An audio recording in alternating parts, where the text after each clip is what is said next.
Hello, I'm Pete Gerlach. I'm the author of the nonprofit Break the Cycle website. I want to focus on a topic here today that's of vital interest to you and any children you have and everybody else on the planet. This topic comes from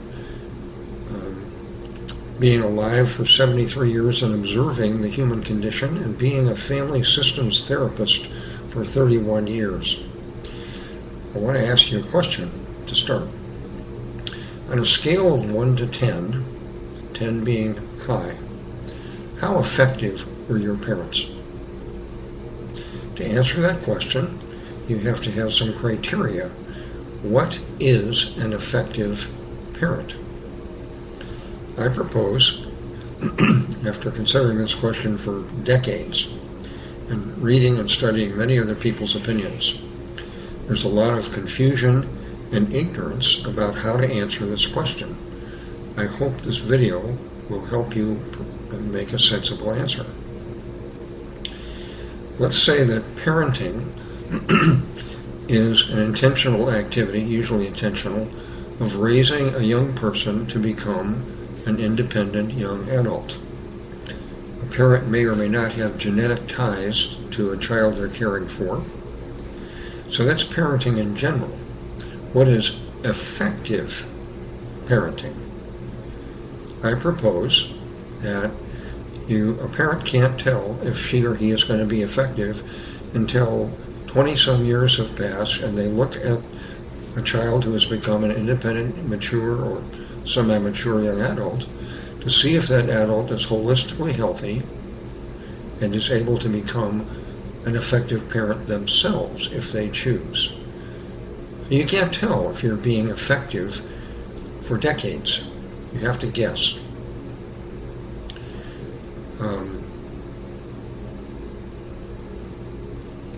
I would say, from my perspective as a therapist, dealing with personal, couple, and family problems and observing the news endlessly reporting an incredibly wide range of human problems, the biggest single problem in the United States, I suspect in all other countries also, the biggest single problem, which gets no headlines, no political rhetoric, no commercials, nothing. The biggest single problem is ineffective parenting. How do you feel about that? The reason I say that is ineffective parenting is directly, in my opinion, directly responsible for every single social problem we have. Homelessness, abortion, murder, mental illness, addiction, to name just a few. Every single one of these comes, indirectly or directly, from the inherited cycle of psychological wounds, which comes from ineffective parenting, and inherited ignorance. Wounds plus ignorance equals ineffective parenting equals all personal, marital, family, social problems. How do you feel about that broad proposal? More to the point, what is an effective parent? I'm going to say something that many attempts to answer this question don't focus on. See what you think.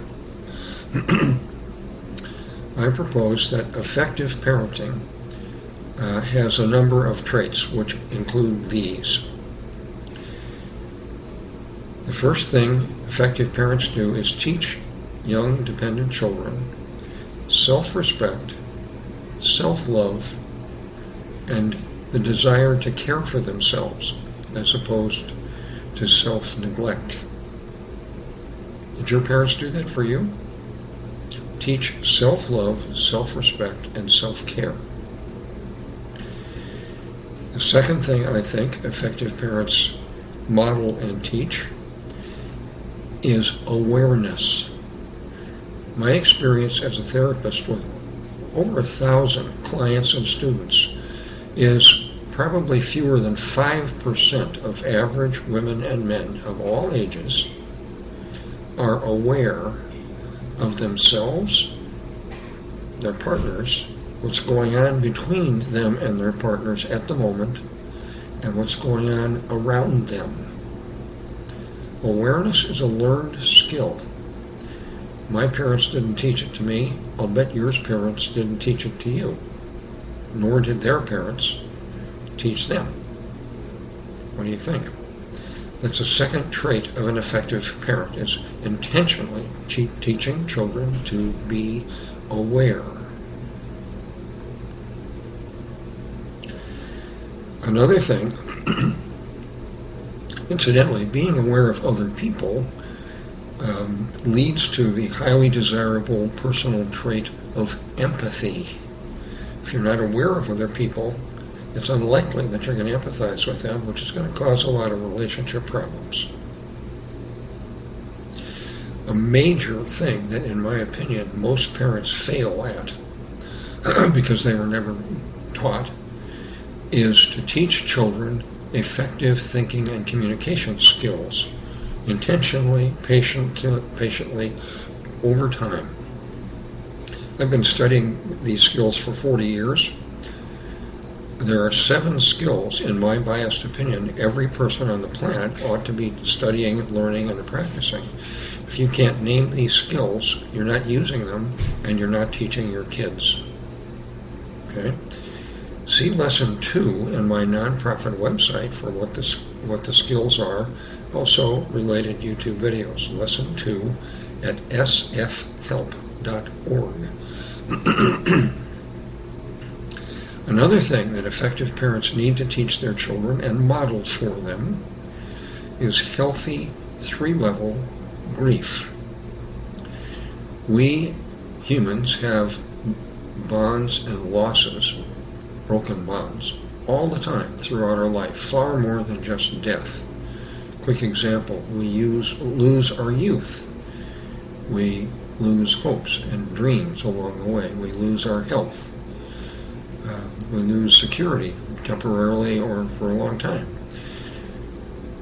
Many people in our culture don't know what is healthy grief. They're not aware of it. They don't pay any attention to it. And many parents don't intentionally instruct their kids and show their kids how to grieve effectively. The downside of that is, if people don't grieve effectively, they're subject to serious, quote, mental illnesses and even physical illnesses, like obesity and depression. So effective parents know about how to grieve effectively and intentionally model and teach their kids how to do that. Did your parents do that for you? Another thing effective parents do is teach kids how to manage guilt. It's a major stressor for many people. There's a way to manage it. Do you know how? See my video. Another thing that people need to know, young children need to learn how, is to manage fear, anxiety, and fear. Did your parents teach you intentionally how to do that? See Lesson 1 in my nonprofit educational website for ideas on how to bring fear down to normal and how to teach your kids how to do that. Effective parents teach kids how to learn from their mistakes rather than feel shamed by them. Effective parents teach their kids ways how to relate to difficult people, obnoxious, aggressive, controlling, etc. That's a learned skill, how to recognize and deal with difficult people. See my video for practical suggestions. Another thing, in my opinion, effective parents do is teach their children the difference between anger and frustration. How to use each of these normal, primal emotions to better their lives. Not to feel they're negative, not to judge other people badly for them, but to recognize the difference and to use anger and frustration Did your grandparents teach your parents how to do that? Are you teaching your children how to do that? I bet you're not. I suspect you'd agree that effective parents encourage their kids and show them how to learn to love learning. It's a lifelong essential, isn't it? Did your parents do that for you?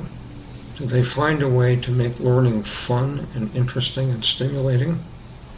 I think that's a criteria for effective parenting. A more recent development that our grandparents didn't know about is teaching kids to respect and pay attention to our earth and its dwindling resources. I think that's part of being a modern, effective parent. Are you doing that for your kids? Are there teachers at school?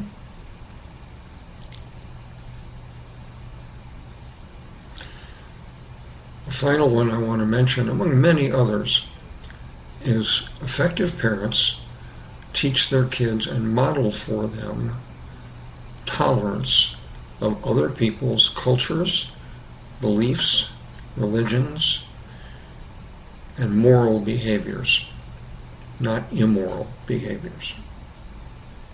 That seems to be lacking in our world, which is beset by wars. Hasn't happened yet, has it?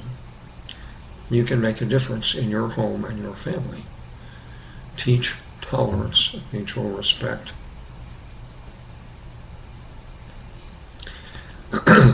I've just outlined 11 or 12 criteria that, in my opinion, after decades of wondering about what is an effective parent, I've just outlined a group of criteria.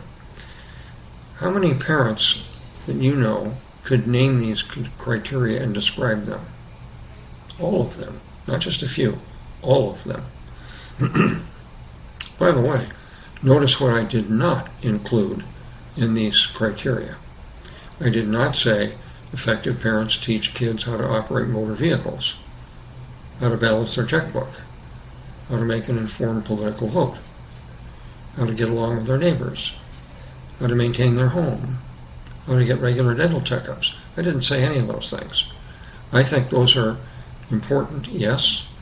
I think many parents focus on those good things and they miss the underlying primal criteria that I'm trying to summarize here. What do you think? So now reflect for a moment based on what you just watched and listened to. Would you say your parents, on a scale of 1 to 10, how effective were your parents in giving these criteria to you and modeling them for you? How effective were their parents, your grandparents? How effective a parent, if you have children, if you're responsible for influencing young people, either of your own genetic offspring or someone else's? How effective, according to these criteria, are you? If you have a committed partner who's also raising children with you, how effective is she or he? What would her reaction be to watching this video and discussing it with you? I hope you do that.